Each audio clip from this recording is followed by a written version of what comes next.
ರಾಜ್ಯದಲ್ಲಿ ಸದ್ಯಕ್ಕೆ ಸ್ಥಳೀಯ ಚುನಾವಣೆಗೆ ಗ್ರಹಣ ಹಿಡಿದಂತಾಗಿದೆ. ಮುಂದಿನ 3-4 ತಿಂಗಳು ಎಲೆಕ್ಷನ್ ನಡೆಯಲ್ವಾ? ಹಾಗಾದ್ರೆ ರಾಜ್ಯದಲ್ಲಿ ಸದ್ಯಕ್ಕೆ ಸ್ಥಳೀಯ ಚುನಾವಣೆಗೆ ಗ್ರಹಣ ಹಿಡಿದಿದೆ.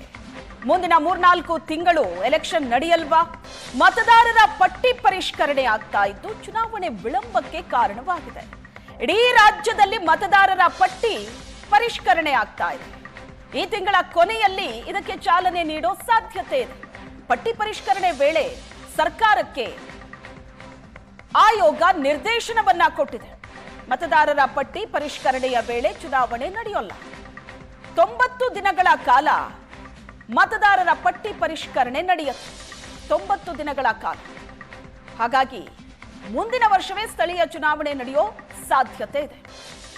ಈ ಬಗ್ಗೆ ಹೆಚ್ಚಿನ ಡೀಟೇಲ್ಸ್ ಅನ್ನ ಕೊಡ್ತಾರೆ ನಮ್ಮ ಪೊಲಿಟಿಕಲ್ ಬ್ಯೂರೋ ಹೆಡ್ ಆಗಿರೋ ಆನಂದ್ ಬೈದನ್ಮನೆ ಸಂಪರ್ಕದಲ್ಲಿದ್ದಾರೆ. ಆನಂದ್, ಈಗ ಸ್ಥಳೀಯ ಚುನಾವಣೆ ಬಗ್ಗೆ ಒಂದಷ್ಟು ಚರ್ಚೆ ಶುರುವಾಗಿರೋವಾಗಲೇ ಮುಂದಿನ 3-4 ತಿಂಗಳು ನಡೆಯಲ್ವಾ ಅನ್ನೋ ಪ್ರಶ್ನೆ ಬರ್ತಾ ಇದೆ. ಕಾರಣ ಮತದಾರರ ಪಟ್ಟಿ ಪರಿಷ್ಕರಣೆ ಆಗ್ತಾ ಇರೋದು. ಅದು ಮುಗಿಯೋ ತನಕ ಚುನಾವಣೆ ನಡೆಯಲ್ಲ ಅಂತ.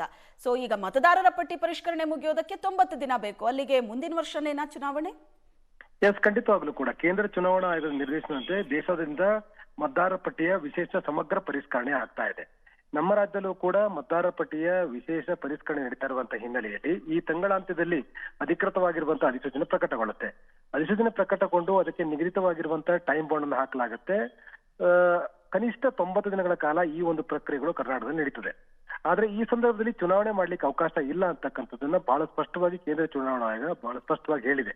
ಯಾಕಂದ್ರೆ ಈಗ ಸ್ಥಳೀಯ ಸಂಸ್ಥೆ ಚುನಾವಣೆ ಮಾಡಬೇಕು ಅಂತಕ್ಕಂಥ ಪ್ರಯತ್ನವನ್ನ ಆಡಳಿತಾರೂಢವಾಗಿರ್ತಕ್ಕಂಥ ಕಾಂಗ್ರೆಸ್ ಮಾಡ್ತಾ ಇದೆ.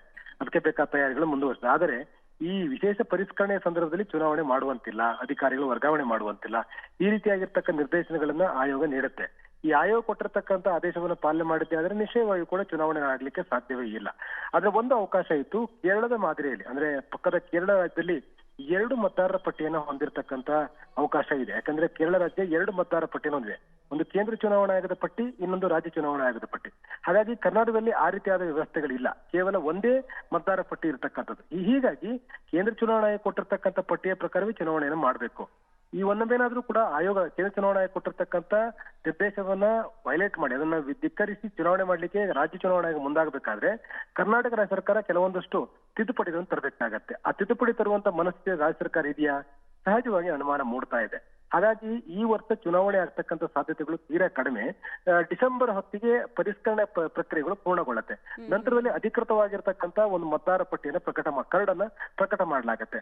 ಕರಡು ಪ್ರಕಟ ಆದ ನಂತರದಲ್ಲಿ ಕೆಲವೊಂದಷ್ಟು ತಿದ್ದುಪಡಿಗಳಿಗೆ, ಸೇರ್ಪಡೆಗಳಿಗೆ ಅವಕಾಶ ಕೊಡ್ಲಿಕ್ಕೆ ಆಯೋಗ ಮುಂದಾಗಿದೆ. ಅಂದ್ರೆ ಫಾರ್ಮ್ ನಂಬರ್ 6, ಫಾರ್ಮ್ ನಂಬರ್ 7 ಅನ್ನ ಸಬ್ಮಿಟ್ ಮಾಡ್ಲಿಕ್ಕೆ ಅವಕಾಶವನ್ನು ಕೊಡ್ತದೆ. ಹಾಗಾಗಿ ಈ ಎಲ್ಲಾ ಪ್ರಕ್ರಿಯೆಗಳು ಮುಗಿಬೇಕಂದ್ರೆ ಕನಿಷ್ಠ 4 ತಿಂಗಳು ಆಗತ್ತೆ. ಹಾಗಾಗಿ ಈ 4 ತಿಂಗಳ ಅವಧಿಯಲ್ಲಿ ಸ್ಥಳೀಯ ಸಂಸ್ಥೆಗಳ ಚುನಾವಣೆ ನಡೆಯಲ್ಲ ಅಂತಕ್ಕಂಥದ್ದು ಬಹಳ ಸ್ಪಷ್ಟವಾಗಿ ಕಂಡು ಬರ್ತಾ ಇದೆ. ಎಸ್, ಥ್ಯಾಂಕ್ ಯು ಆನಂದ್ ನಿಮ್ಮೆಲ್ಲ ಡೀಟೇಲ್ಸ್ಗೆ.